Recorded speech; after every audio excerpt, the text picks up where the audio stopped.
Mwebale kwekuumira ku mukuto gwa Uganda Lifestyle nze Segabwa Murishid. Embeera eri ku Parliament y'eggwanga erya Uganda ekyamazima si nnungi. Waliwo akatambi akageze basono okubeera nga kakasaasaana era wetwogerera ng'omubaka omukyalo w'edistrict ey'e Masaka amanyikiddwa nga Nakabuye Juliet Kakande ono nno alabiseeko mu katambi ng'atabukira omubaka Francis Zaake Butebi. Ono amugambye tukooye otuzannyisa, tukooye otusiriwaza n'ebirala ebiringa ebyo. Jjukira olunaku olw'ejjo akulira oludda oluvuganya Joel Ssenyonyi yageze maaso n'okubeera ng'agamba bannange abaka bonabona abali ku ludda oluvuganya mwali badde mujja ne mubeerawo tubeeremu munda mu Parliament ekyamazima bagenda otuteesa buli kimu nga weetuli teri n'omu alina kubeera nga yeebulankanya era nga bwe gwali ku mulundi guli eri nga bayisa muganda wange etteeka ery'emmwanyi kati ne bagamba ebyokulwana n'ebyokukola wano tebigera kubeera nga bibaawo wabula buli omu ajja kugenda maaso n'okubeera nga awa endowooza ye ku nsonga eno. Kale betukidde olunaku olwaleero ono omubaka omukyala Nakabuye Juliet Kakande ate ng'agamba lwaki mubikyusa kankutereyo ebigambo bye na buli kimu wekigeze maaso n'okubeera nga kitambula.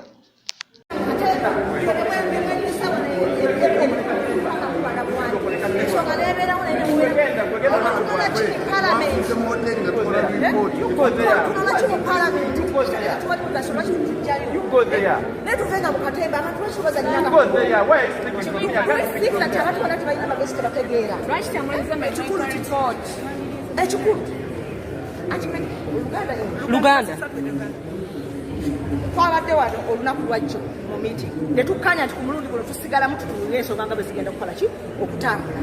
Bannaffe abali ku legal committee olwedde ne bakola ne minority report nga kuba tuwuliziganya nabo ne batubuulira nti waliwo ebitatambudde bulungi.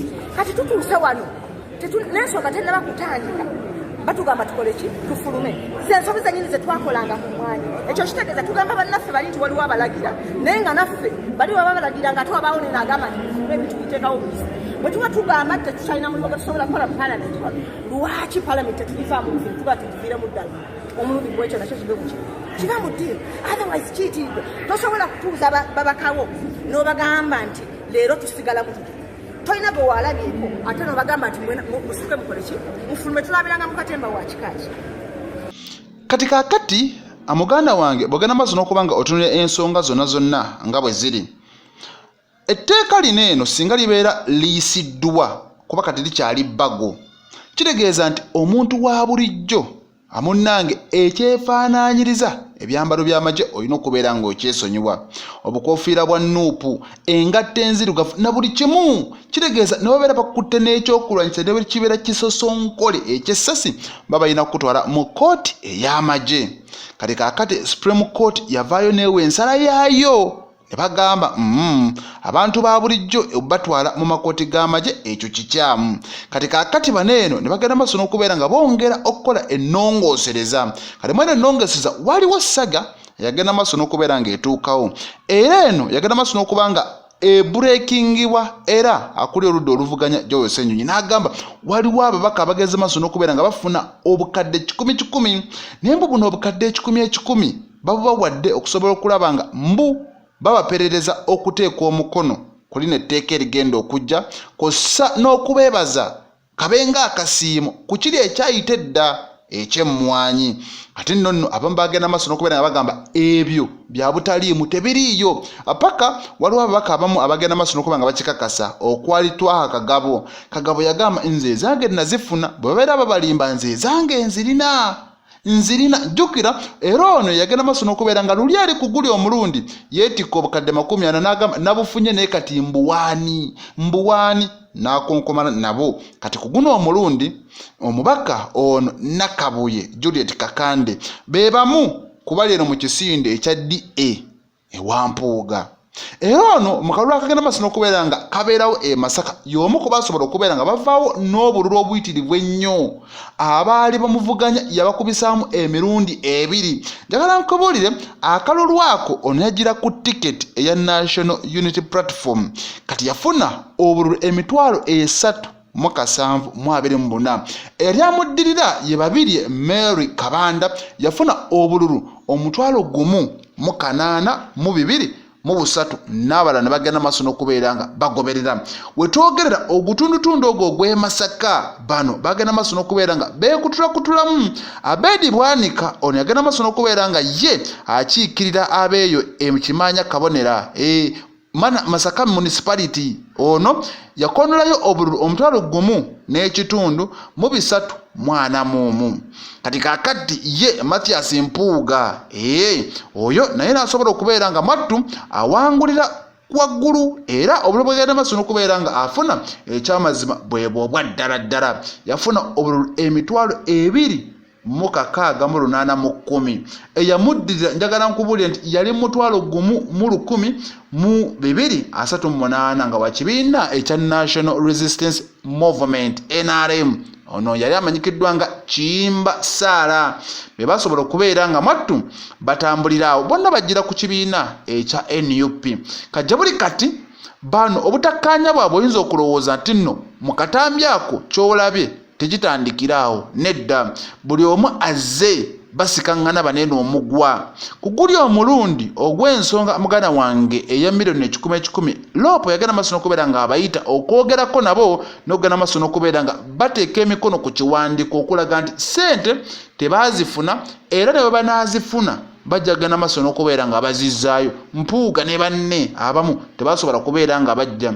Babaagala Joyce ono omubaka omukyalo w'Emityana ye asobola okugamba nze kambeerewo naye bali eri bagamba nedda ebyo temutubuulira. Kale kyategerekeka oluvannyuma nti Abedi Bwanika ayinza okuba nga ne mu ggwanga tiyaliimu naye kati ensonga eriwo mu mulundi guno eno kirabika yakaweerege.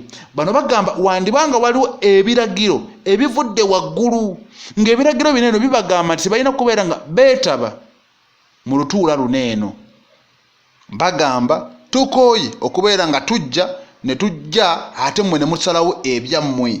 Lwaki mukola bwe mutyo?